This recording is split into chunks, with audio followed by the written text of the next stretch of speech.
ating tayo ay nasa part 2 na ng ating tema at mensahe na paradox. At paradox after paradox. Ibig sabihin, maraming mga paradox, no? Katapos ng isang paradox, meron naman tayong paradox na makikita. At maraming mga tinatawag na paradoxes sa Bible, no? Sa salita ng Diyos. At of course, dito naman sa tinatawag na sa science, mayroong mga tinatawag din silang mga paradox. Even kaya kung may time kayo na i-search, marami mga paradoxes dyan na mababasa kayo. Sa physics, sa science, sa mga mathematics, may mga tinatawag din silang paradox. Amen. Pero tayo dito ay naniniwala tayo na mayroong paradox ang Diyos. Amen. Nag-umpisa na naman sa umpisa. Hindi tayo sa umpisa. Last Sunday ay nakita natin yung unang paradox na ating inalakay. Diba? Yung unang paradox ay yung itong position, no? Yung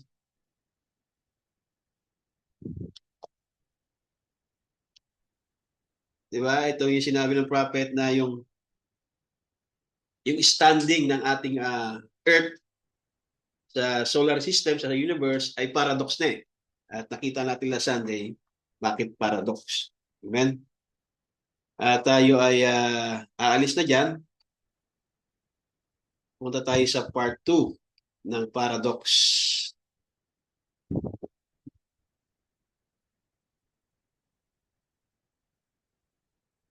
Okay.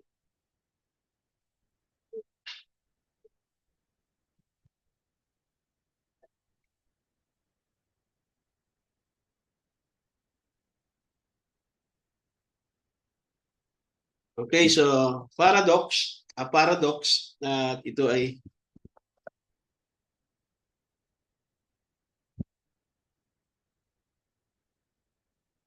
nakikita na sa screen. Okay. So kinuha ko ito sa Message by the Branham sa 1965 at ito'y pinangaral niya sa Phoenix, Arizona, USA. At binigyan niya din ng title na Paradox.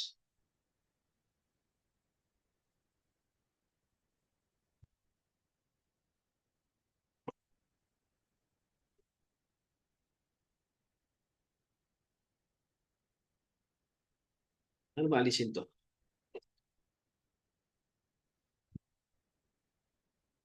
Hindi, ito.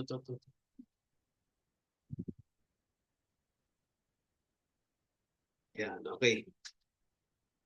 At yung scripture na ginamit niya, of course, kailangan nating basahin, ay yung sa Joshua chapter 1 at yung Josh chapter 10.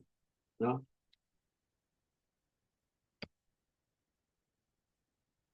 Basahin natin. Now after the death of Moses, the servant of the Lord, it came to pass that the Lord spake unto Joshua, the son of Nun, Moses' ministers, saying, Moses, my servant, is dead. So nakarating ang balita, no, kay Joshua sa pamamagitan ng Moses ministers, ministro ni Moses, at sinabi niya doon na Moses, my servant, is dead. Now therefore arise and go over Jordan, and all these people unto the land which I give to them, even to the children of Israel, every place that the sole of my foot shall tread upon, that I have given unto you, as I said unto Moses, from the wilderness and this Lebanon, even unto the great river, the river of Euphrates, all the land of Hittites, and to the going down of the sun shall be caused.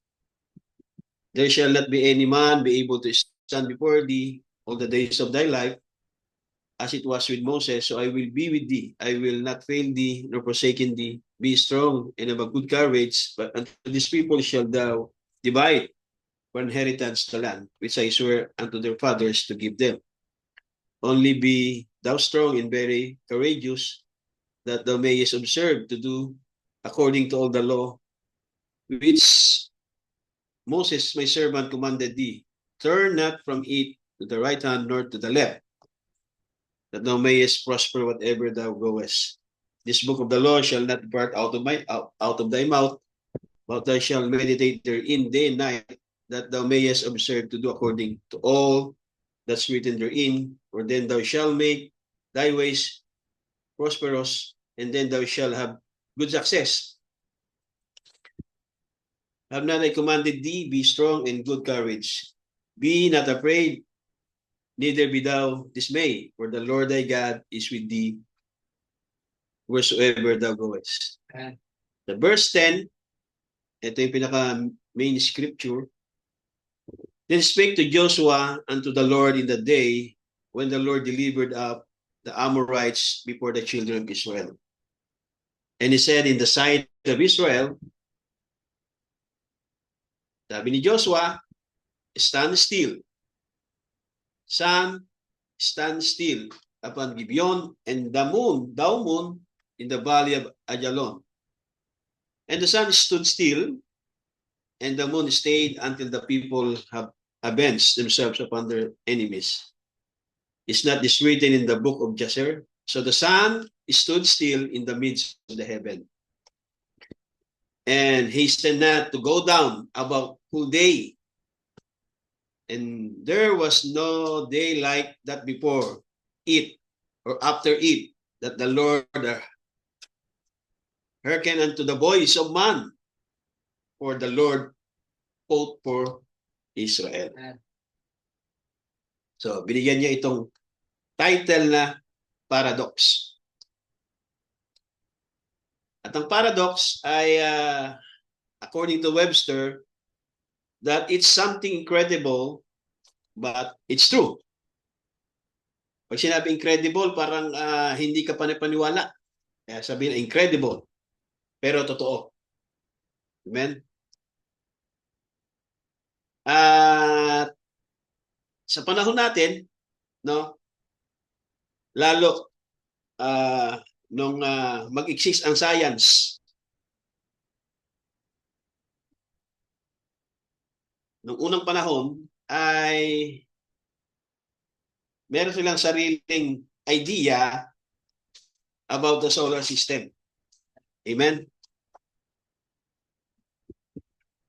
Now, sabi niya dito, ginamit niya yung isang old saying o yung isang tinatawag na idioms. Okay? Sabi niya, we've heard the old saying that truth is more. What do they call that?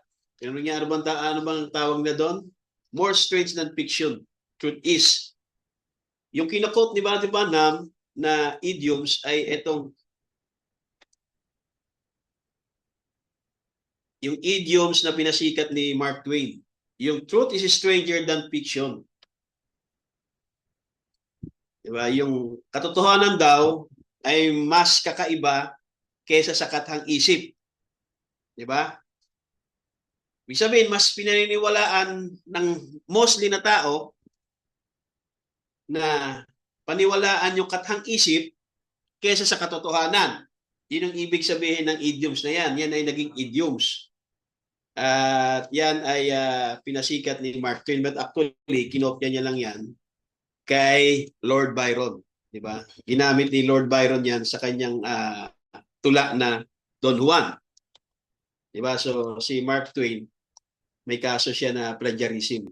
Diba? Noon ay hindi uso yung plagiarism kasi hindi na agad na malalaman yan. Sa panahon natin, madali mo nang malaman kung yan talaga yung originally na inimbento mo o kinopya mo lang sa ibang tao. Di ba? So originally, yan ay poem. Isang phrase doon sa tula ni Don Juan na for truth is always stranger than fiction. Na palagi daw na ang katotohanan ay palaging kakaiba. Di ba? At mas kakaiba siya kesa sa kathang isip. Okay? So meaning, most of the people, naniniwala sila sa fiction, mas pinaniniwalaan nila yung katang-isip kaysa yung katotohanan. Okay? Yan ay idioms and phrases. Sa English, kailangan din ma-identify natin kung ano yung mga idiomatic expression. Kasi pag sinabing idiomatic expression, yan ay non-literal application. Hindi mo yan i-apply in literal standpoint. Di ba? Bagkus kabaliktaran nga yun eh. So mahirap din na kapag hindi rin tayo nag-aaral, lalo kung preacher ka, basa ka lang ng basa, hindi mo rin inaaral yung binabasa mo, kahit sabi mo marunong kang magbasa, but actually madalas sablay nga yung pronunciation natin kahit ako eh. Diba? Kaya pag yung pronunciation ko, tinitingnan ko rin ba? Mali. Diba? Kasi pag narinig yan ng ibang foreigner, imbis na maunawaan, maguluhan pa. Katulad ng isang sikat na evangelist ay pumunta ng Amerika at nag-preach, sabi niya, you are going to heal. Diba? Kaya hindi na siya in-invite ng mga American churches. Kasi imbis na hell, heal. Kasi Bisaya. Diba? Pumunta siya dun sa Amerika, of course, kailangan. Dapat nauunawaan yung lengguwahe na sasalitain mo. Okay lang kung sa Bisaya ka na you are going to heal. Mauunawaan ng mga above Bisaya yun. Pero pumunta sa Amerika, so hindi na siya in-invite. Kasi nga yung pronunciation niya mali-mali eh. Diba? Meron nga isang parang prank lang na nag-pray daw at nag-pray siya in English pero hirap na sa English, nag-pray siya na Lord, you are nothing without me.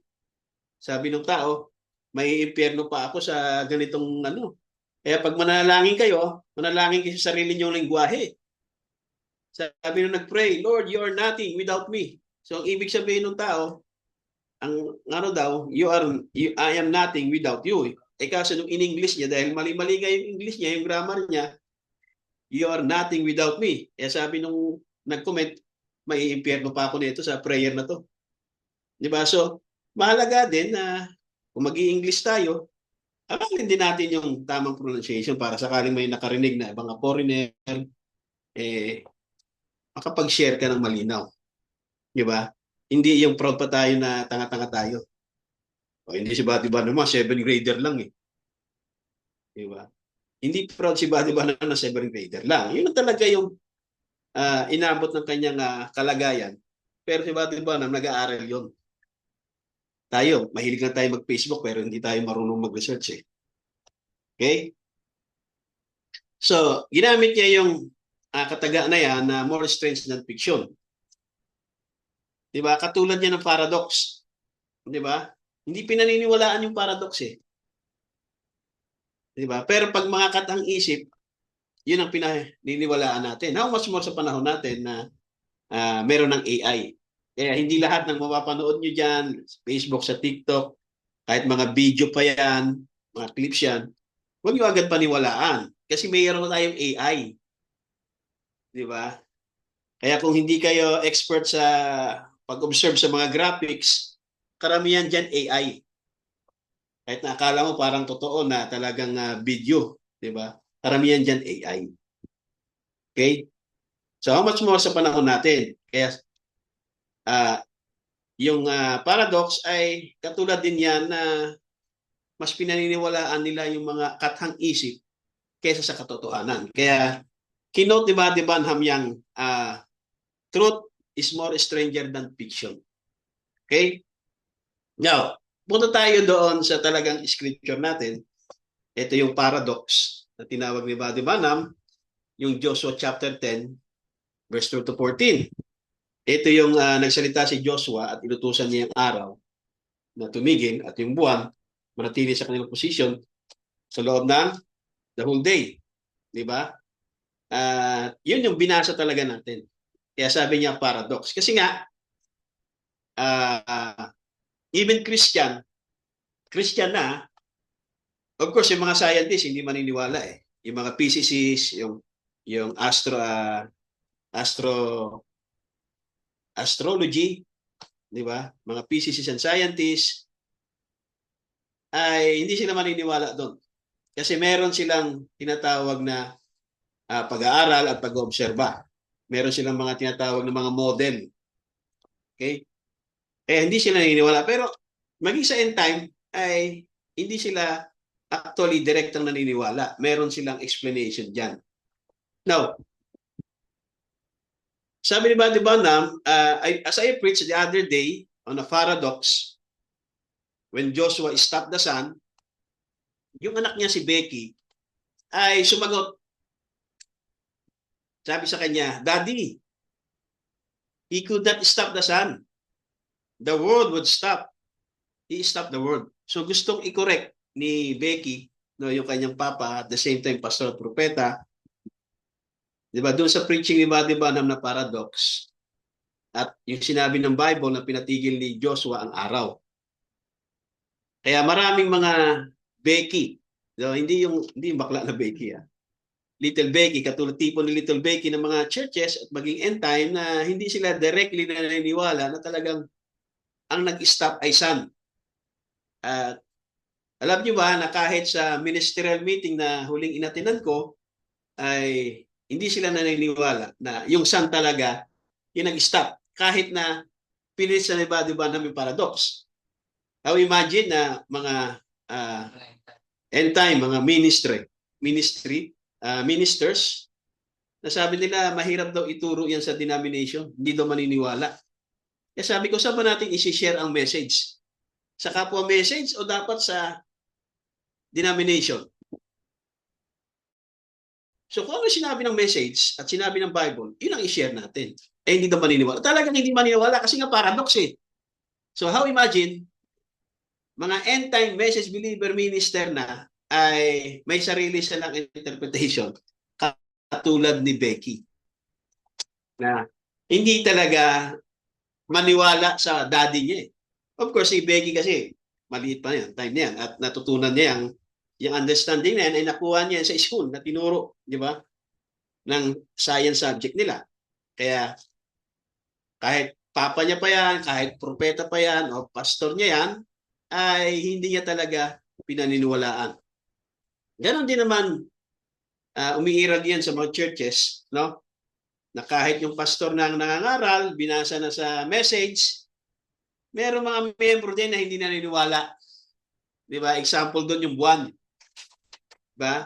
Nabasa na sa message, ang ista ng pastor na walang makakarating na tao na aapak mismo sa buwan. Diba? Sabi sa message. Pero may mga membro din na hindi. Meron nakaapak kasi merong lunar exploration, merong Apollo exploration na pinaniwala ng Apollo exploration na man step on moon. Diba?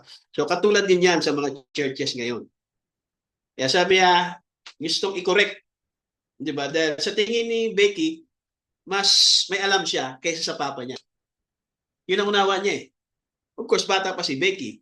Kaya maraming tipo na ganyan ng mga member o mga churches sa end time. Kaya sabi niya, Daddy, he couldn't stop the sun. The world would stop. He stopped the world. Yung earth daw pinatigil, hindi daw yung sun. So, sumagot ngayon, ang papa niya, I said, he stopped the sun. God don't make any mistakes in the Bible. Diba? Kasi yung science ay yun yung kanilang itinuro. Even before do sa mga ancient philosophy, mga astrology, astronomer, ang unawa nila ay static lang ang tinatawag na sun sa universe. Di ba? Yun ay inadapt ng science hanggang ituro yan sa mga textbook, sa mga eskwelahan, sa mga elementary, okay, sa mga school. Di ba na ang science, ang kanilang paniwala, ang sun ay naka-static. Okay? Kaya sa Bible, hindi sila naniniwala sa sinabi ng Bible na Joshua stopped the sun. Kaya sabi ng prophet, God don't make any mistake in His Bible. Okay? Sumagot pa rin si Becky. Talagang pagpipilitan ni Becky. Eh sabi niya sa papa niya, Daddy, how could he stop the sun? The sun don't even run. Ibig sabihin, static. Hindi tumatakbo yung sun eh. Di ba? Yan kasi natutunan niya sa school, sa science subject, sa textbook. Di ba? Natutunan natin yan. Kaya kahit na kinote na ni Buddy Branham, yung Bible, di ba? Tipo pa rin ng science si Becky, tipo ng mga churches of today na gustong ipagpilitan kung ano yung tinuro ng science na ang sun daw ay static lang sa space. Kaya, kinwestiyon niya ngayon yung daddy niya. How could he stop the sun? Paano niya napatigil yung sun? Eh, yung araw, don't even run. The sun stands still. But, sabi niya, but I said, but that missile out there wasn't what we was talking about. This sun that was traveling and making it light across the earth, that the sun, he stopped. I don't know what God did. Hindi ko alam kung paano ginawa ng Diyos yun. Kaya nga paradox eh. To bring it to pass. But he stopped the sun. The sun was going this way.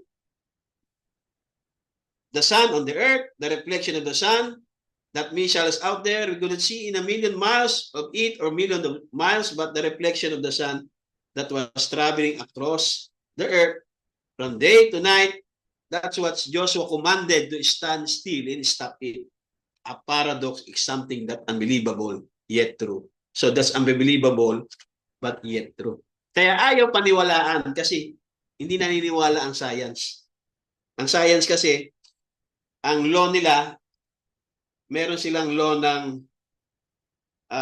cause and effect. Yan ang science eh. Inoobserbahan nila yan. Diba? Merong law of cause and effect. Okay? Na hindi pwedeng gumalaw ang isang bagay without cause. Di ba? At hindi rin sila naniniwala na ang isang non-physical or spiritual thing could affect directly sa isang object. Di ba? Let's say, may isang bola, physical, material thing. At yung isip natin ay non-physical. Yung ating will ay non-physical yan, spiritual. Di ba? Yung will, yung isip natin, hindi niya kayang paggalawin ng bola. Hindi natin kayang paggalawin yung bola o yung isang bagay sa pamamagitan ng isip lang. Well, kung sasabihin natin yung telekinesis, ang science pa rin nagpapatunay na wala pa rin evidence na totoo yung telekinesis. Diba? Kaya, ganun ang science. So, kung papasok ka sa field ng science, ng physics, hindi mo sila kayang pamalian kasi field nila yun eh. Diba? Hindi mo sila pwedeng dalhin dito sa Bible. Kasi nga, hindi sila maniniwala dyan dahil sila ay naniniwala lang sa kanilang field, yung physics, yung science, na merong cause and effect. Okay? Kaya sabi niya, I don't know kung paano ginawa ng Diyos na pinatigil niya yung sun. Pero nangyari yun. Dahil sinabi ng Bible. Kaya sabi niya, yun yung paradox.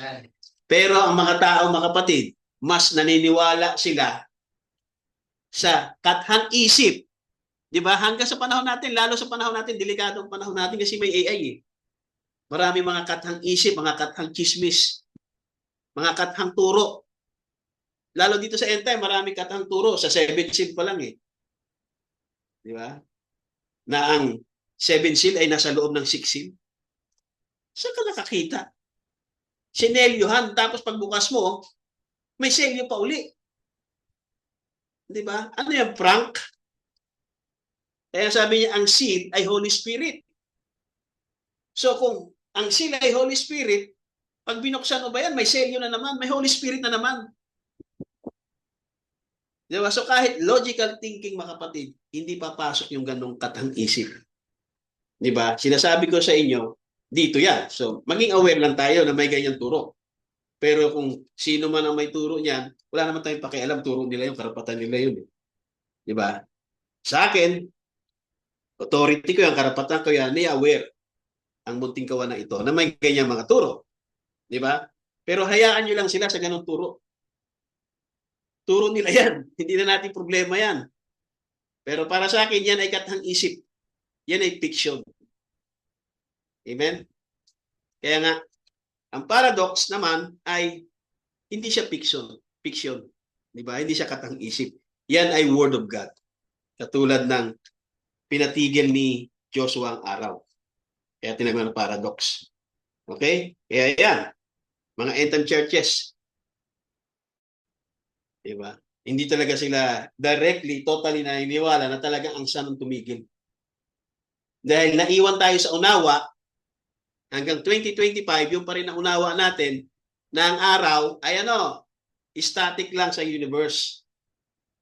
Na kahit na nag-update na ang science, lalo sa panahon natin, Google Age, diba? Hindi tayo nag-search sa NASA. Ang NASA na mismo nagsabi na ang universe natin nag-expand. Nag-expanding siya. Like a balloon. Diba? Yung balloon, kuha kayo ng balloon, nag-expand siya. Kaso pa vertical. Pa horizontal. Diba yung balloon, di ba pa vertical kasi. Diba dahil mayroong gravity yan eh. So, isipin niyo yung balloon na nag-expand. Pag nilagyan mo ng hangin, mag-expand yan. Diba? Ganon yung paliwanag nila sa observable universe model. Di ba na nag-expand yan? At merong speed yan. At sabi nila na yung pag-expand ng universe ay twice as the speed of the light. Di ba? Ang speed ng light kasi is 300,000 kilometer per second. I-twice mo yun. Ganon daw yung speed ng pag-expand ng universe. Sa science ang pinag-uusapan natin, ha? Di ba? Yung sinasabi ko, yung sinishare ko. At meron daw nagtutulak, kaya mabilis yung pag-expand ng universe, merong nagtutulak na dark energy. Okay, yung dark energy naman daw, yan ay 32 million light years away.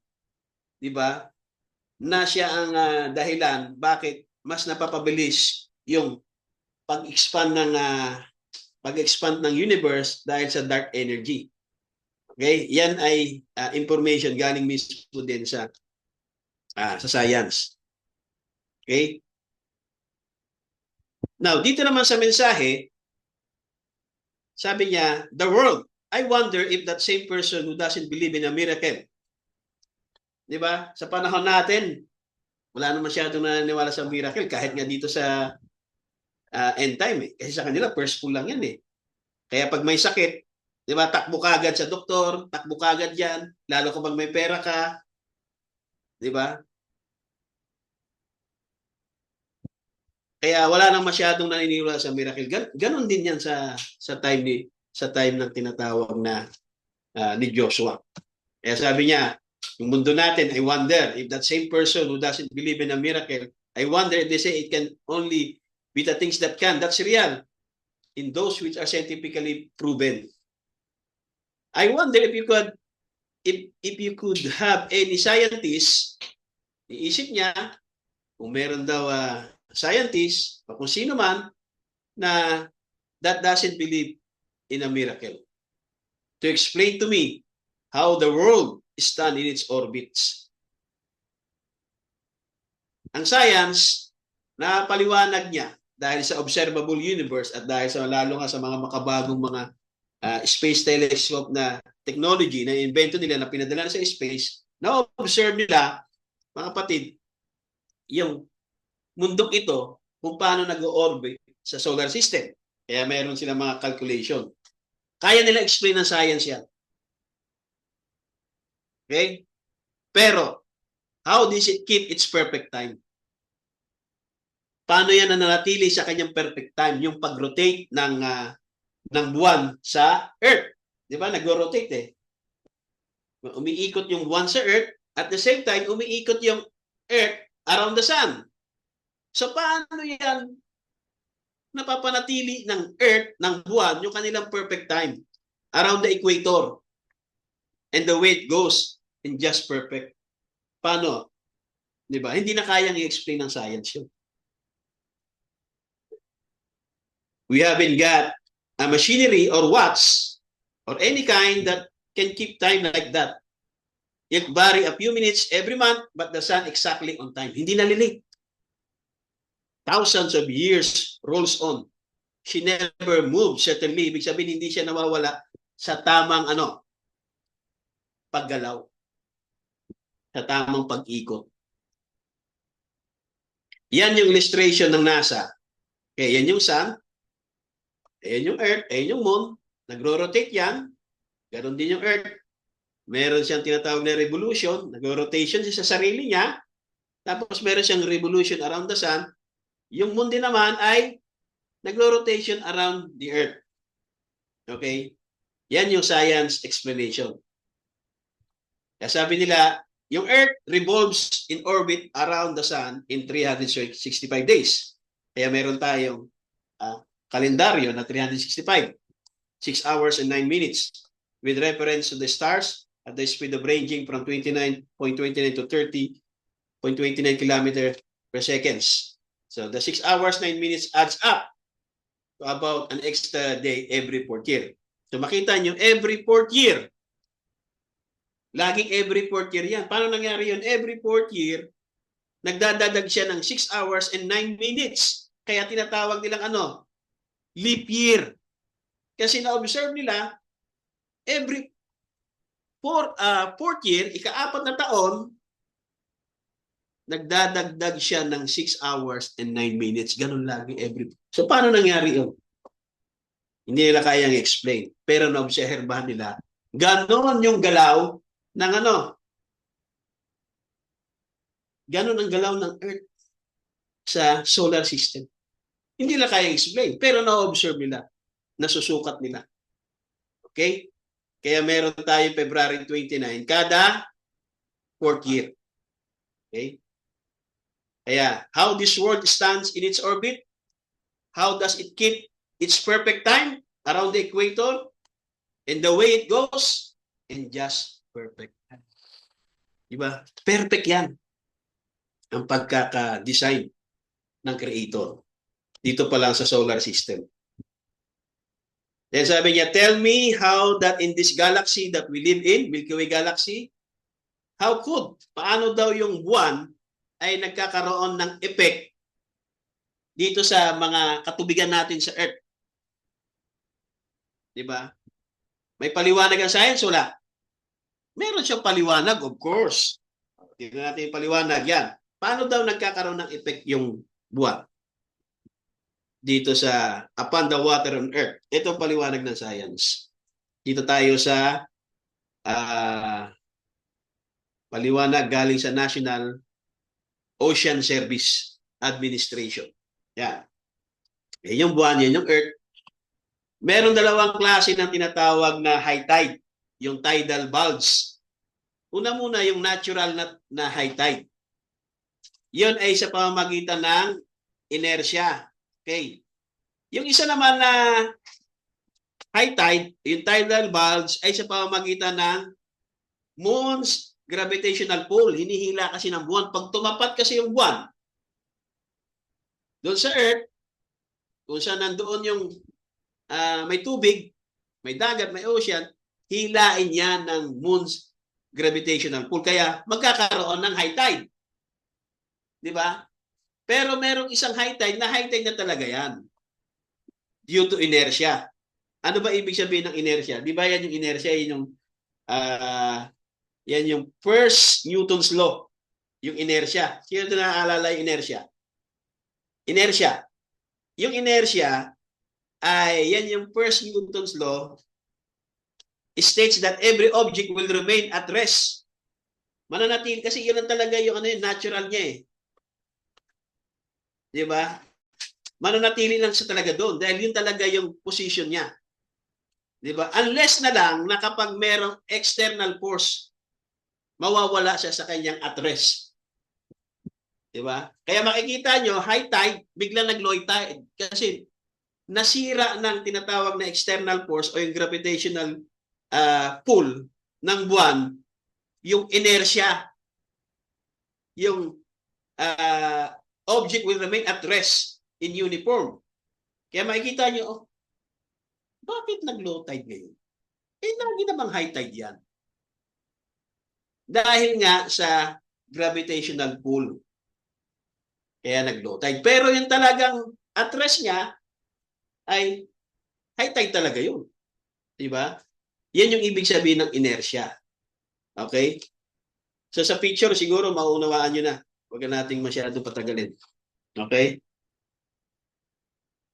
Kaya sabi niya, na-explain ng science yan, pero paano ginawa yan? Paano ginawa yan? Na yung Earth ay ikot, tapos magkakaroon siya ng gravitational force. Diba? Paano ginawa yan? Ng gumawa. Sabi niya, it could not be done. Hindi may explain ng science kung paano ginawa. Napapaliwanag nila, base sa kanilang mga observation, ng mga instrument na pinadala nila, at mga telescope, diba? Pero kung paano ginawa yan, hindi na nila alam yan. Because there is no scientific way of telling it kung paano at bakit nangyayari yan. Okay? Pero ang Diyos, sabi ni Brother Branham, set the moon, inilagay niya ang buwan para ano?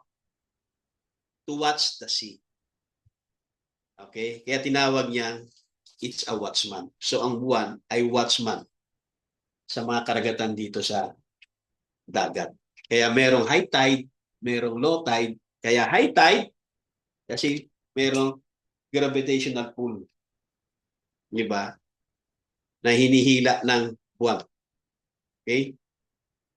Now, sabi niya, gusto kong ipaliwanag yung Hebrews chapter 11 verse 3. Okay? Gusto niyo bang maunawaan yung sino dito nakabasa niyan? Hebrews chapter 11 verse 3. Ano yung Hebrews 11 verse 3? Ano yan? So, hindi niyo maalala. Okay.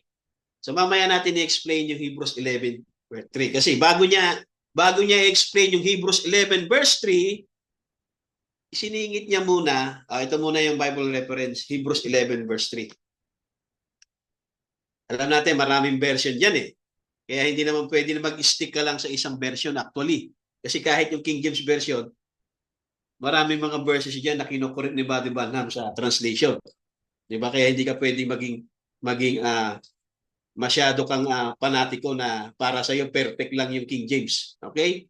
Meron ding mga version na mas makakatulong para masigit mo na maunawaan ang translation from original manuscripture. Okay? Sabi niya sa Hebrews chapter 11 verse 3, dito sa ESV, ang sabi diyan, by faith we understand that the universe was created by sa Bible. Pero sa physics ay hindi nila pinaniniwalaan yan.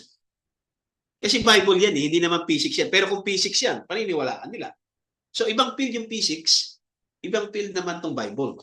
Ang Bible, ang tawag sa mga nag-aaral sa Bible ay mga theologian.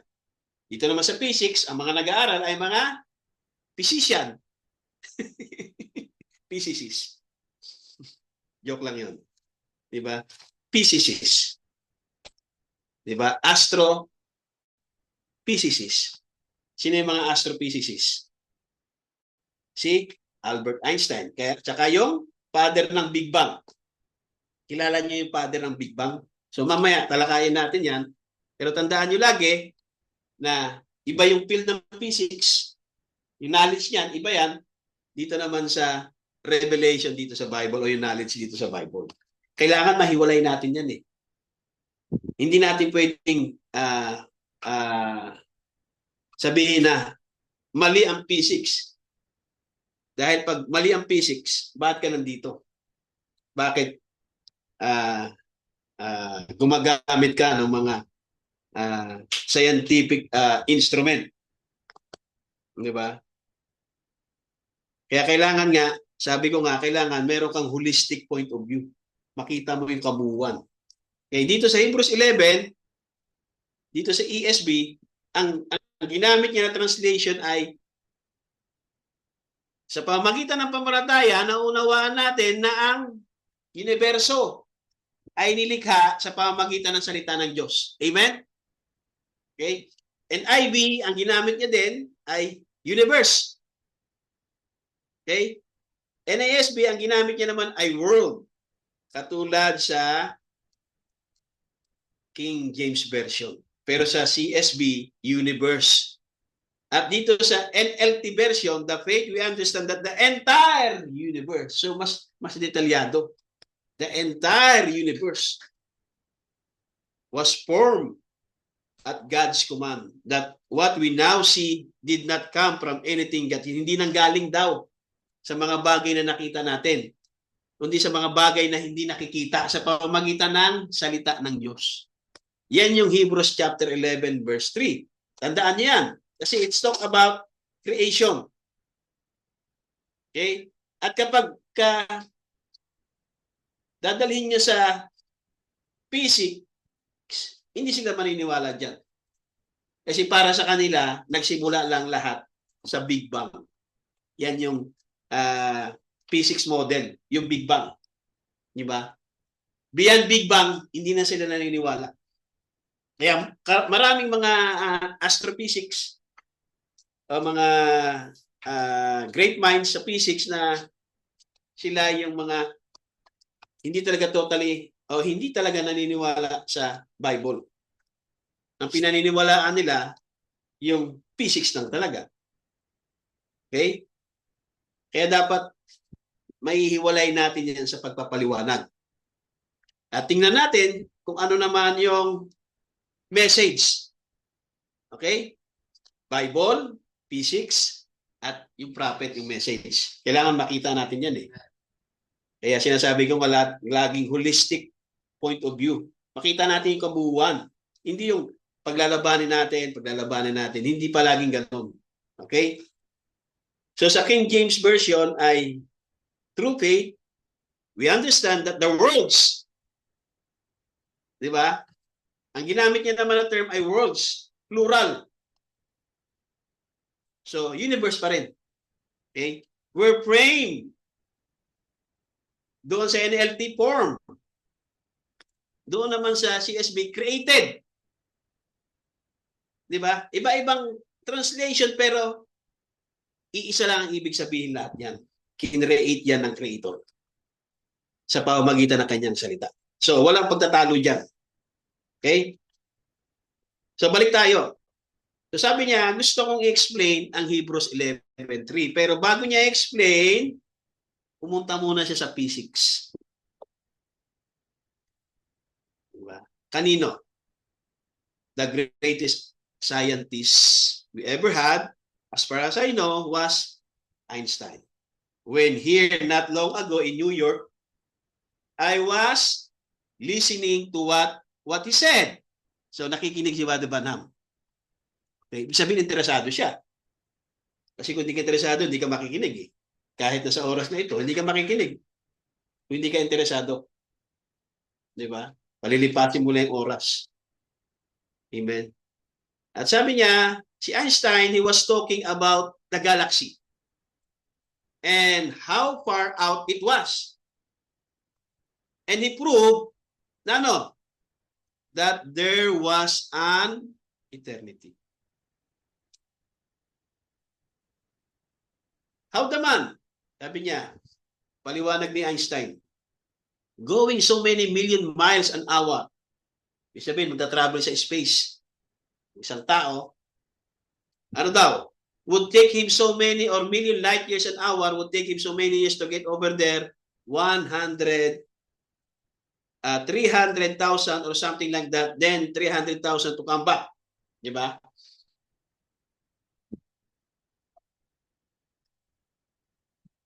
And then, prove by it somehow that the man, pagbalik niya, had only been gone from the earth. Ilang taon siya nawala sa earth? Di ba? Magta-travel siya ng 150 million light years sa space, lalabas sa Earth. Then kung babalik uli siya sa Earth, magta-travel uli siya ng 150 million light years. So, equivalent ng 300 million light years. Pagbalik niya sa Earth, di ba? Sabi ni Buddy Branham, nawala lang siya sa Earth ng ilan? Jubilee. Di ba? 50 Jubilee. Okay? Eh sabi niya, eternity. Si Buddy Branham naman nag-explain na nito. Ni-explain niya yung mga sinabi, yung mga lecture ni Einstein, pero siya na yung nagsasabi na eternity. Nawala lang ng 50 years, pero nag-travel ka ng 300 million light years, pabalik sa Earth, palabas, pabalik sa Earth, eternity yung sabi ni Buddy Branham. Meaning to say, hindi niya pinaniwala, hindi niya pinamalian. Pinamalian ba? So, hindi lahat ng mga physics knowledge o mababasa natin, kung magbabasa tayo, pati lalo kung mag-update tayo, hindi lahat mali. Di ba?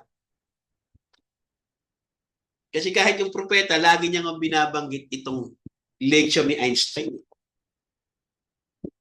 At pinuprove niya nga na mayroong eternity. Kaya sabi niya, kung si Einstein lang daw, ay magkakaroon siya ng tinatawag na spiritual application ng kanyang lecture na yan about sa special relativity o yung general relativity. Kung meron daw spiritual application si Einstein, meron siyang masasabi something sa eternity. Kung meron siyang spiritual application. Kaso, ang physics kasi, zero sila sa spiritual things. Sila ay material things and physical things. Diba? Kaya hindi mo pwede yan na pamalian sila. Diba? Pupunta ka sa physics, tapos pamamalian sila, hindi yung obra yun. Kasi hindi nga sila maniniwala. Kung nasa loob ka ng physics, hindi mo sila kayang pamalian. Pero pag nasa loob naman sila ng Bible, hindi mo sila mapapapunta doon kasi hindi na sila naniniwala doon sa Bible. Okay? At may mga tinatawag din ng mga scientists na totally mga atheist or agnostic. At isa na dyan, si Einstein ay agnostic. Pag sinabing agnostic, different din yan sa atheist. Ang atheist kasi ay hindi sila naniniwala sa existence of God. Ang agnostic naman, hindi sila sigurado kung may Diyos o wala. Kaya si Einstein, makapatid, hindi siya atheist, pero siya ay agnostic. Meron siyang pinaniniwalaan na Diyos, yung Diyos daw ni Spinoza. Okay? Hindi yung Diyos ng Bible. Okay? Now, sabi niya, kapag nag-travel daw ng 300 million light years ang isang tao at pagbalik niya ay nawala lang siya ng 50 years. Ang tawag dyan sa physics, mga kapatid, ay time dilation paradox. Sa physics hindi sa Bible. Okay. Yan ang tawag nila. Time dilation paradox. Okay. Yan ay phenomenon. Okay. So ito yung paliwanag nila. Sabi niya, if you leave Earth at the age of 15, in a space, hindi sa Earth labas sa Earth, kapag aalis ka ng Earth, ang edad mo ay 15 years old, at magta-travel ka sa spaceship, at ang spaceship, ang kanyang maximum speed ay katulad ng speed of light, at mag-expend ka ng pagta-travel sa space ng 5 years. Balikan. Di ba? When you get back to the Earth, you will be 20 years old. So nawala ka lang sa Earth ng 5 years. Di ba? Nag-travel ka sa space ng 5 years. Pero sabi niya, pagbalik mo sa Earth, kung ikaw ay 15, pagbalik mo sa Earth, ikaw ay 20 years old. But lahat ng kaibigan mo na kung saan 15 years old na katulad mo, na iniwan mo, na nag-travel ka sa space, pagbalik mo, sila ay ano na? 65 years old. Ilang taon? 50 years. So, ang tawag dyan, this phenomenon is known as time dilation in physics. Tinawag din nila yung paradox. Incredible, unbelievable, pero totoo. Diba? Paradox nila yan, ha? Hindi ito yung paradox sa Diyos. Okay? Iba yung pang pinag-uusapan natin na paradox. Paradox yan sa physics. Okay? Kaya nga ang tawag nila phenomenon. Okay? Yan. 50 years siyang nawala sa Earth. Eh ano ba sabi kanina dyan, diba na? Diba? In-explain niya yung general relativity lecture ni Einstein. Tapos sabi niya, eternity. So hindi pinamalian ni Buddy Banham. Diba? Yung physics, pagdating sa paradox nila na time dilation. Okay? Na tinawag din yan na twins paradox. Diba? Pag sinabing time dilation, tinawag din yan na twins paradox. Makikita niyo sa picture, ito si Einstein, at ito naman yung twin. Sa kanan. Einstein was staying on Earth. Diba? Yung kanyang kambal ay nag-travel sa space. Moving in space. After 39 years, anong edad na ni Einstein kung siya ay 33? 72. Yung kambal niya na nag-travel sa space, bumalik siya, sabi niya, when come back the Earth, after 39 years then, he remained almost the same. Hindi nagbago yung muka. While his twin become also, old so he could not recognize him. So, yung kambal ni Einstein, hindi niya na nakilala. Paradox yan, ha? Pinapaliwanag lang yung time dilation sa pamamagitan ng paradox, ng twin paradox. Okay? Hindi nagbago, hindi tumanda yung kambal ni Einstein na nag-travel sa space. Pero si Einstein mismo tumanda ng 17 years old. Pero 39 years na nawala yung kambal niya. Yan yung ibig sabihin ng time dilation o yung twins paradox. So meron silang mga paradox dito sa physics. Of course, iba yan sa paradox ng Bible. Pero ang physics, hindi sila naniniwala sa paradox sa Bible. Kaya hindi sila naniniwala doon sa sun stood still. Nung time na yon. Okay? Yan. Now, tingnan muna natin yung general relativity. Balikan muna natin para yung mga hindi naiintindihan to.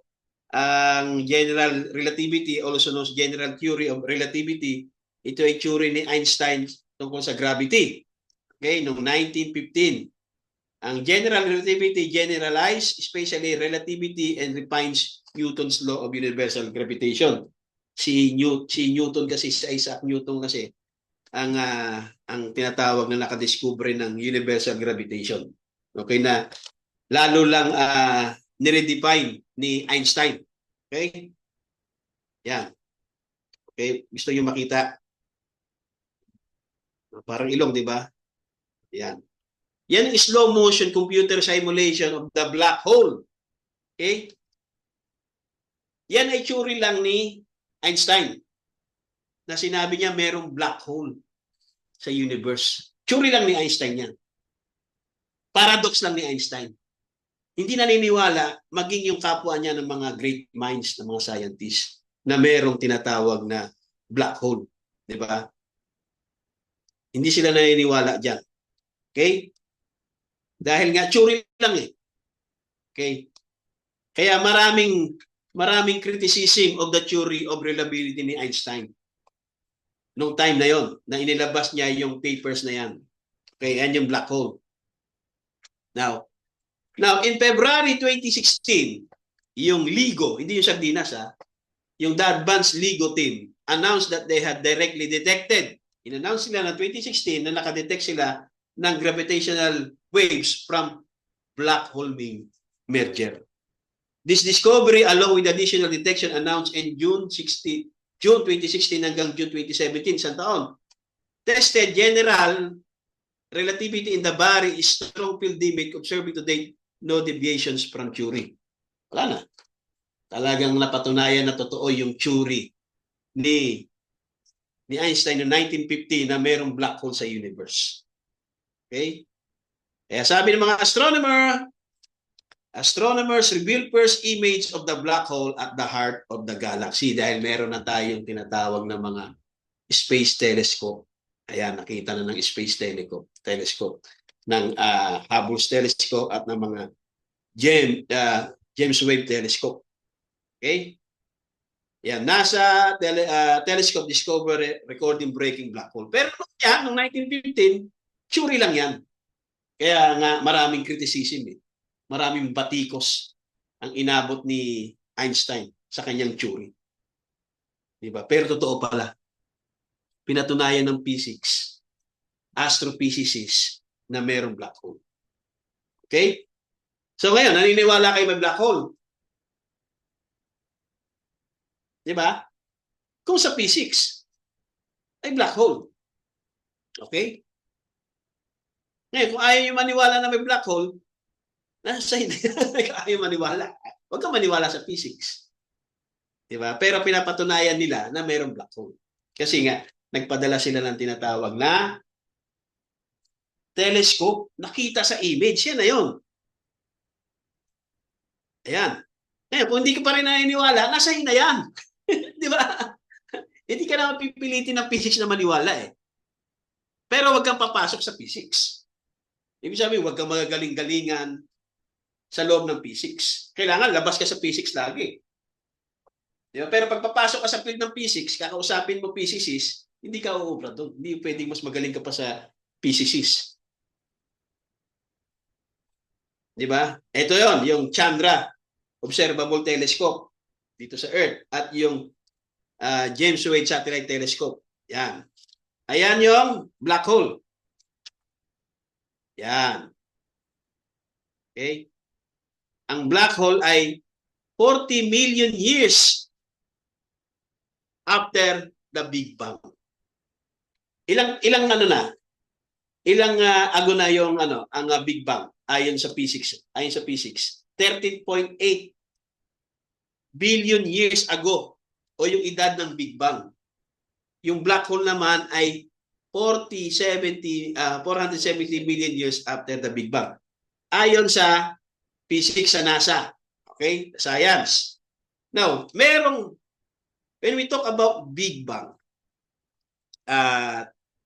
yan ay theory lang nung una at ang naka-invento niyan o yung may gawa ng papers na yan, si George Lemaitre.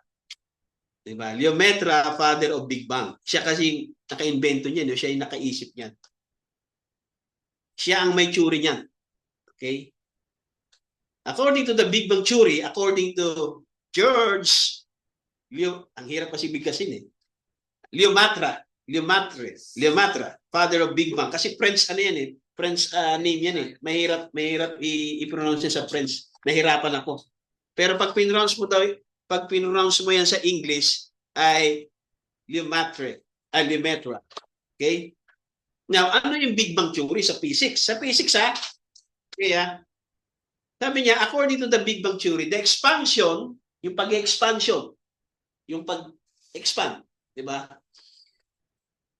According daw sa theory, ang observable universe with the explosion of, kaya sabing Big Bang, explosion. Ang Big Bang theory ay nagsimula ito sa pagsabog ng single. Pag sinabing single, dalawa. Isa. Explosion of a single particle. Anong particle to? Ano ba yung particle to? Tinatawag nilang singularity. Yan daw nagsimula yung universe. Yung Big Bang, yung singularity. So sabi ni George, huwag nating bagitin yung ipilido niya, hirap bigkasin eh. Nabubulol ako dyan sa pagbigkas. Sabi ni George, ay nagsimula ang universe dahil sa explosion, yung pagsabog ng isang particle. Sumabog siya at a meron daw definite point in time. Of course, hindi lang maibibigay ni ni George, yung eksaktong definite time. Di ba? Pero sa kanyang conclusion, sa kanyang theory, merong isang pagsabog ng isang single particle at mamaya aalamin natin yan kung ano yung particle na yan. At sumabog na yan, merong definite, siguradong point in time.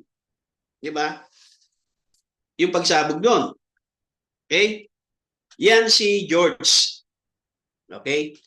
This startling idea first appeared in scientific form noong 1931. Di ba? So, bata pa dyan si Buddy Banam. Di ba kailan pa pinanganak si Buddy Banam? 1909. So, si Buddy Banam, binata pa. Ganyan. Di ba? O may asawa na siya noon. Basta bata pa siya. Kasi 1931 pa lang yan eh. Okay? In a paper, I think yan ay young ano siya eh. Young preacher. Di ba si Buddy Banam noong 1931, young preacher pa siya. Okay? Baptist preacher. Okay? Yan daw ay nagsimula, yung idea na yan, first, nagsimula yan lang yan sa isang startling idea. Scientific form, 1931, doon sa papel, sa paper, o yung theory na ginawa ni George, isang Belgian cosmologist, at the same time, siya ay Catholic priest. So, hindi siya atheist. Cosmologist siya at Catholic priest. So, para maging Catholic priest ka, theologian. Nag-theology yan. Okay. Now, the theory accepted by nearly all astronomers today. Almost lahat ng mga astronomers, physicists, scientists, ay sa panahon natin ay naniniwala sila na totoo yung Big Bang Theory ni George. Okay? Sabi niya, yan daw yung radical departure from scientific orthodoxy in 1930s. Kasi ang scientific orthodoxy noong 1930s na ang universe natin ay static. Maging yung mga object na nasa loob ng universe, static. Diba? Yan daw yung radical departure. Ibig sabihin, yan na yung radical na pag-alis sa unawa ng scientific orthodoxy noong 1930s. Kaya many astronomers at that time will still, okay? Noong 1930 din, yung ibang mga cosmologists, including Eddington, si Wilhelm de Sitter, and Einstein, had concluded that the static, nagsabi ng static, non-evolving models of the universe they had worked on for many years were unsatisfactory. Hindi sila satisfied doon sa models of the universe noong 1930 na non-evolving daw. So hindi sila satisfied sa ganung unawa. So nagkaroon sila ng conclusion. Kaya furthermore, dumating si Edwin Hubble using the world's largest telescope doon sa Mount Wilson in California.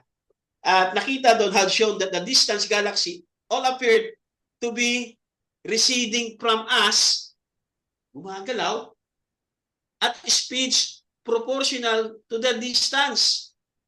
It was at this point, doon napatunayan ngayon ni Edwin Hubble that Lemaitre drew Eddington attention. Nakuha ngayon ni George yung attention ni Eddington. Okay? Kaya ngayon, in which he had derived and explained that the relation between the distance and the recession velocity of galaxies. Doon na nga ngayon nila nakita na merong velocity pala yung galaxy. Okay? So Eddington at once called the attention of other cosmologists. Tinawag niya ngayon yung mga attention ng mga ibang cosmologists doon sa theory ni George. 1927 paper. At inarrange niya for publication sa English translation kasi French, di ba? Together with Hubble observation, George's paper convinced the majority of astronomers. Na-convince niya ngayon yung most of the astronomers sa panahon niya. Kasama na si Einstein. Diba? That the universe was indeed expanding. And this revolutionized study of cosmology. So ito na yung nagsimula na, nag-revolutionize na yung pag-aaral ng cosmologists. Dahil doon sa tinatawag na theory ni George, na Big Bang theory. Na ang Earth, na ang universe ay nag-expand pala. Okay? Gumagalaw. Hindi siya non-evolving o static. Okay? A year later, George explored the logical consequences of expanding. Pinaliwanag niya na ngayon yung logical consequences ng pag-expand ng universe. And boldly proposed, sabi niya, matapang niya na pinropose na it must have originated at a finite point in time. Yun niya sinabi. Di ba? A year later na merong finite point in time na nag-originate ang universe. If the universe expanded, sabi niya, kung nag-expand ang universe, sabi lumalaki. Ito yung reason niya, logical reasoning ha. Kung nag-expand daw ang universe, ibig sabihin, it was smaller in the past. Doon sa originated at a finite point in time, yung past, ay maliit siya. Di ba? Logical yun eh. Bago masabing malaki, nagsimula sa maliit. Sabi niya, nagsimula muna sa maliit yung universe. Sabi niya, kung nag-expand daw ang universe, ibig sabihin, merong originated at finite point in time. If the universe expanding, he reasoned, it was smaller in the past. And extrapolation back in this time should lead to an epoch when all the matter in the universe was packed together in an extremely dense state. Explain. Paki-explain. Basahin ko ulit.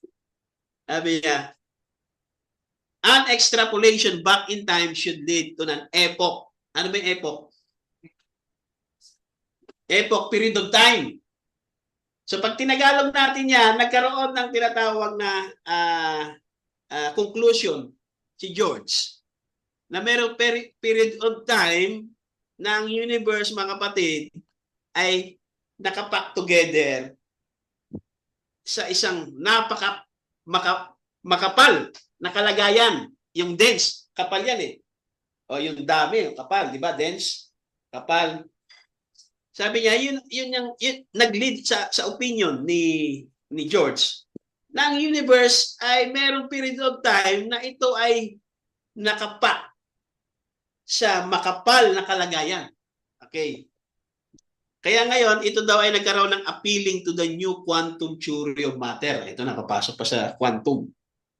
Mas lalong sakit na ang ulo kasi napakahirap eh. Kapag mahina-hina utak mo, mahirap mag-physics. Kaya ayaw ko to eh. Ayaw ko yung subject ng physics. Diba? Kahit ng chemistry, ayaw ko eh. Diba? Kasi mahina yung utak ko dyan. Diba? Pero dahil may Google na, kahit paano, mayroon na tayong mga information. Now, ito ngayon sinabi ni George. Sabi niya, that the physical universe was initially, ano daw? Yung sinasabi niya na an epoch when all the matter in the universe was packed together in an extremely dense state. Kaya sabi niya, ito yung conclusion niya. Na ang universe daw, yung physical universe, was initially daw, ay ano, in a single particle. Tinawag niyang singularity, single particle. Ano itong single particle na to? Sabi niya, tinawag naman ni George na yung single particle na yon, na extremely dense state, in a period of time, di ba, na nag-originate at a finite point in time, sabi niya, tinawag niyang ano? Anong basa dyan? Primeval atom. Atom pala yun. Yung single particle. Pag sinabing primeval, ang ibig sabihin ay ano? Primitive. Sinangula.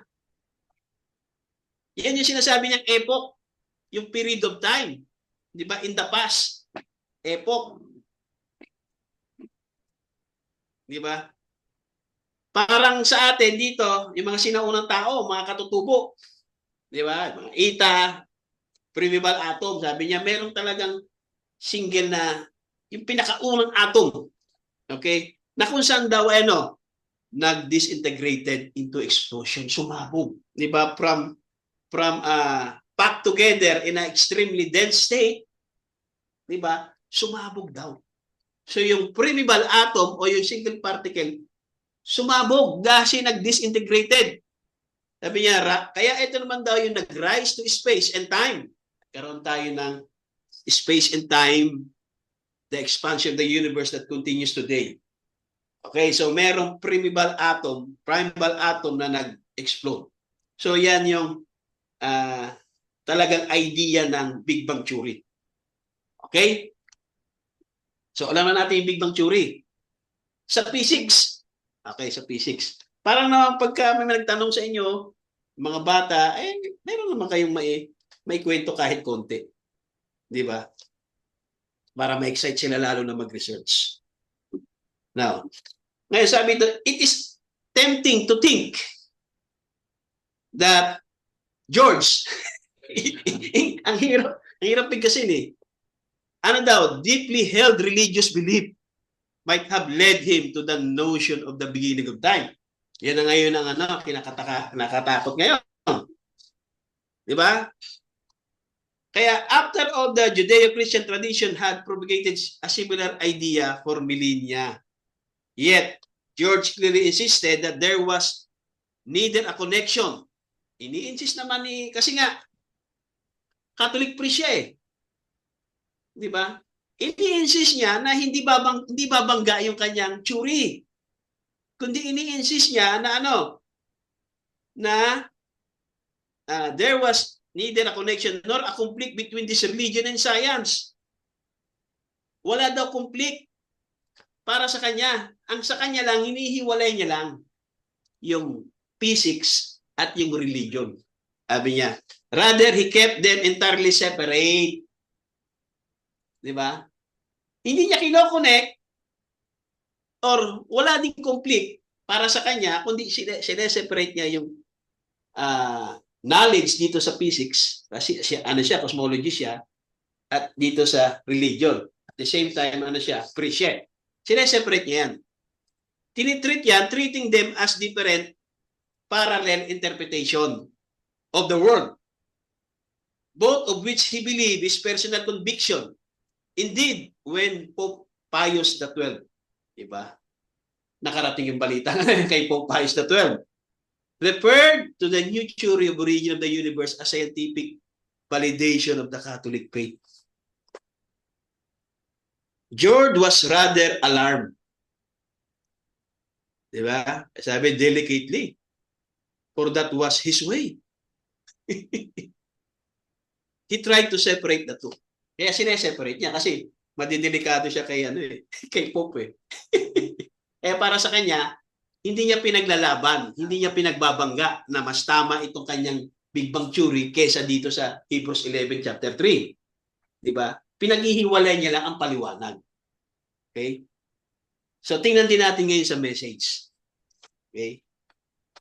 Kaya sabi niya, as far I can see, such a theory remains entirely outside any metaphysical or religious question. It leaves the materialist free to deny any transcendental being. Yung mga materialist, di ba? Ay dinideny nila yung transcendental being. Pero sabi niya, for the believer, it removes any attempt of familiarity with God. It is consonant with Isaiah speaking of the hidden God. Hidden even in the beginning of the universe. Diba? Yun pa rin ang paniwala ni George. Na beginning of the universe ay merong Diyos. Okay? So, i-wrap up natin. So, ang Big Bang Theory, mga kapatid, ito ay explosion of a single particle at a definite point in time. Now, ano ba yung another term o synonyms ng explosion? Diba? Bursting, burst. Okay? Yan, sabi niya. Okay, yan ay primeval atom o primeval atom na nag-disintegrate in the explosion. Yan, primeval, ibig sabihin ay primitive, ancient, sinang-una, o earliest ages.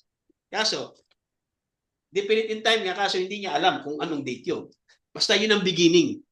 Yun daw yung beginning ng universe. Okay. Why did the primeval atom explode? Bakit daw nag-explode? Yung single particle na yan o yung primeval atom na yan. Ito naman ang paliwanag. Nag-explode daw yan dahil sa ano? Due to nuclear fusion reaction. Yan ang paliwanag ng physics. Sa pamamagitan ng nuclear fusion. Pag sinabing fusion, ano yun? Sama. Kaya nagkaroon ng reaction producing primordial element abundance. Okay? The Big Bang Theory is cosmological model that explain how the universe began. Yan ang ibig sabihin ng Big Bang. Yan ang cosmological theory model para mapailiwanag ng mga cosmologists, di ba, kung paano nagsimula yung universe. Yan yung kanilang model. Kaya hindi mo sila pwedeng pamalian dyan. Okay? Sabi nila, it's the stage the universe started as a single hot and dense point that expanded over time. Okay? So yung cosmology naman is the study of the origin, development, structure, history, and future entire universe. So kung gusto mo na maging cosmology, yan talaga yung pag-aaralan mo. Diba? At the same time, si George ay cosmologist. Pinag-aralan niya yan. Hindi niya pwedeng i-deny yan. Kaya inihiwalay niya yung theology niya at yung pagiging cosmologist niya. So ang cosmology kasi yan ay galing sa Greek na ang salita ay cosmos, the universe, the world, at logia, study of. So study of cosmos, study of the universe. So sino gusto maging cosmologist? So cosmologist ang tawag sa mga astronomer na nag-aaral ng evolution ng space-time. At ang example ay si George Henry Lemaitre. Di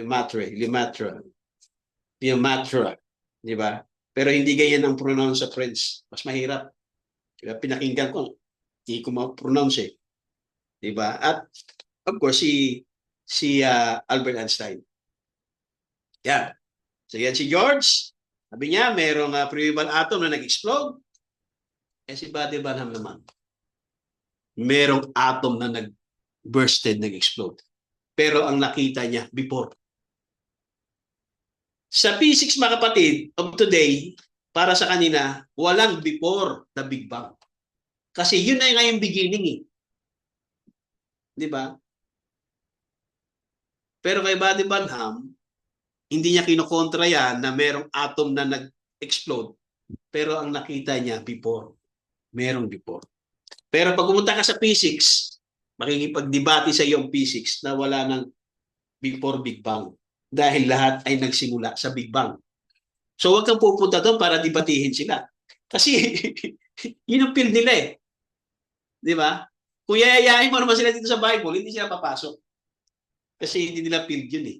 At karamihan sa kanila ay atheist or agnostic. Okay? So ang prophet, binalanse niya. Kasi, gumagamit siya ng ano eh. One atom ever bursted. Nakita niya before na merong one atom ever bursted. Diba? Yan ay cosmologist. Si Buddy Branham may prophet. Okay? Yan. So nakikita nyo yung balanse?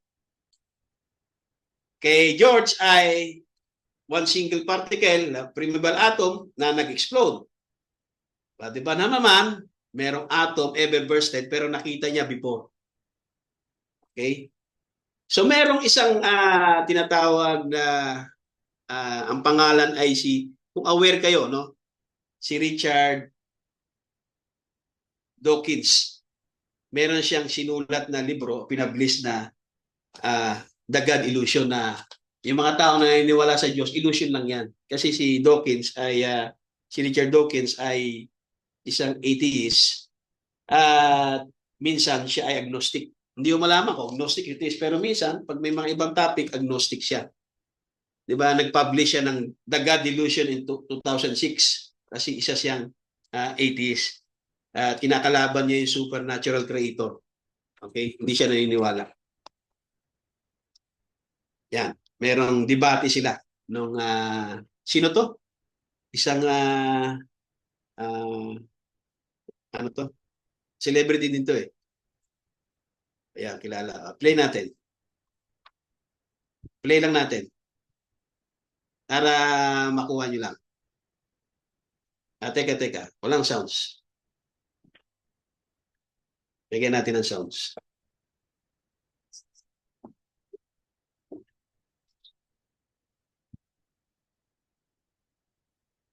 Ay, tatagal lang ano? Ano kaya?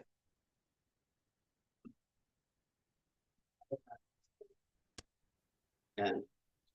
Debate sila sa Big Bang Theory kung meron pang nauna before Big Bang. And before the Big Bang, there has to have been something before then. Otherwise, what is nothing? You cannot use the word before for the Big Bang. Wag na. Panoorin nyo na sa YouTube.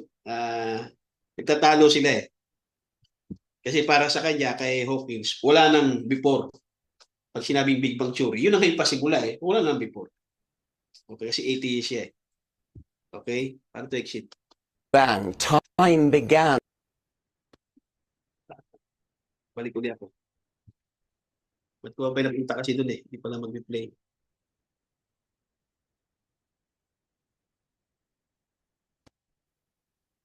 So, bibilisan ko na.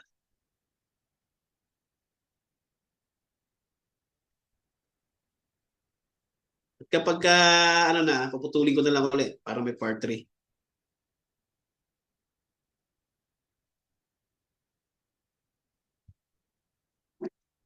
Okay na, ito na. Okay. Dito tayo sa quote, di ba, Nam? Sabi niya, go all the way back, bumalik tayo. That God, before the foundation of the world, before an atom ever bursted. Sa physics, merong definite point in time na merong atom, yung particle, yung single particle na sumabog. Pero dito sa paliwanag ni Buddy Branham, before one atom ever bursted. Back there, before there was a light, which before there was a light which ever come into existence, bago pa magkaroon ng existent light, God knew every creature, everything that ever be on earth. Okay? Now, siguro hanggang dito na lang natin, tatapusin ko lang to, bago natin, di ko alam no, kung itutuloy ko pa, sa Sunday na lang. Now, dito muna tayo sa God in hiding simplicity. At dito medyo mamamangha kay Buddy Branham. Di ba? Na although na siya ay 7th grader, na sa tingin ng ibang mga end-time pastor ay talagang mangmang talaga. Minsan yung iba parang kinakatuwa pa yung pagiging mangmang. Then 7th grade si Buddy Branham. Ang mga tinatawag ng Diyos ng mga ministro, mga mangmang. Now, in getting this, let's take, there might be a chemist sitting here. Maaaring may mga chemist na nakaupo daw doon. Sabi niya. And now, I want to say it because there will be a chemist listen at it. Diba? May nakikinig na chemist. I don't know the formula, but I want to just explain it in my own humble way. Sabihin, hindi talaga master si Buddy Branham. Pero i-explain niya daw sa kanyang humble way. Trusting that God will reveal Himself in it. Now, look. I drop the drop of ink into a beach. Diba? Yung Clorox. Yung ink. Okay. Ano mangyayari? Agad-agad daw yung black stain ay mawawala. Okay? Para tayong science lab ngayon. You cannot find it again. It's gone. Hindi mo na mahanap yung blank ink eh. Kasi dinrap mo na sa tinatawag na Clorox.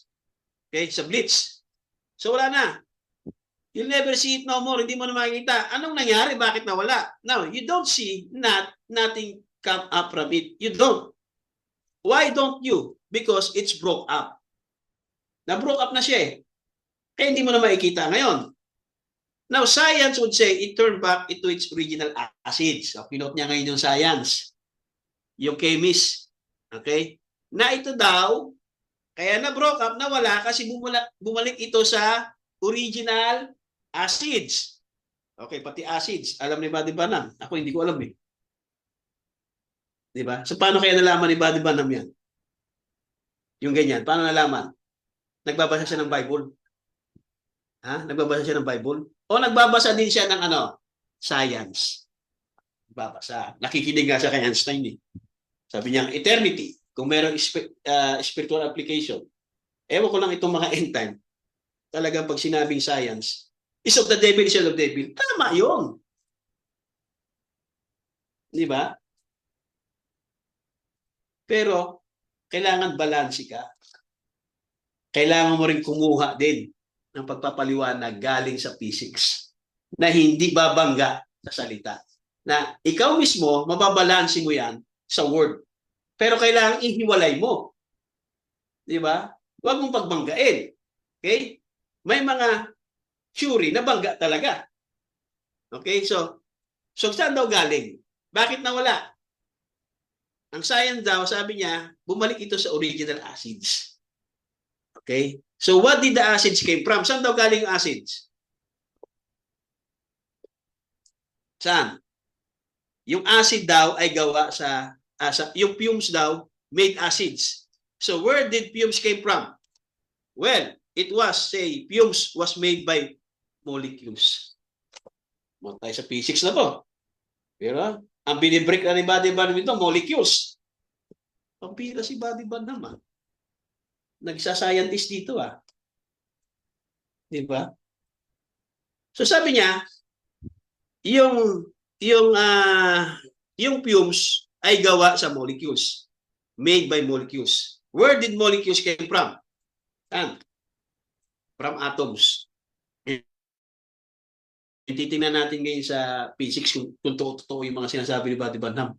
Mamaya si Buddy Banham, nagsasablay-sablay lang to, naggaling-galingan lang to si Buddy Banham eh. Yung 7th grader, alam niya. Diba? Eh ako, nag 2 years in college ako, hindi ko alam. Di ba? Kasi ayaw na ayaw ko tong subject na to. Diba? Kaya sabi niya, where did molecules came from? From atoms, sabi niya. Where did atoms came from? From electronics. Ibig sabihin niya, electrons. Kasi pag sinabing electronics, study of electrons. Diba? Kaya ang nabanggit ni Buddy Banham, electronics, pero electrons ang ibig niya sabihin. Okay? So from electrons, where did came from? Saan galing yung electrons? Cosmic night.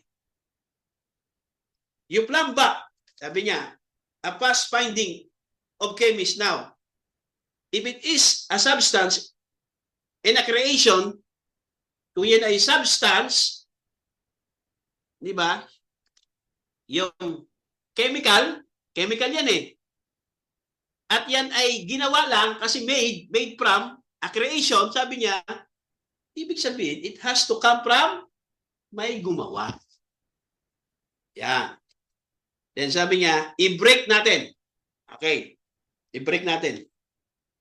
Now, the first thing, say after we got back, well, bring it back as far as molecules. So, ano i-break natin? Molecules. Pabalik tayo dun sa molecules. We took molecules. I say number 1 times molecule 9. Sino ito nakakaintindi na yan?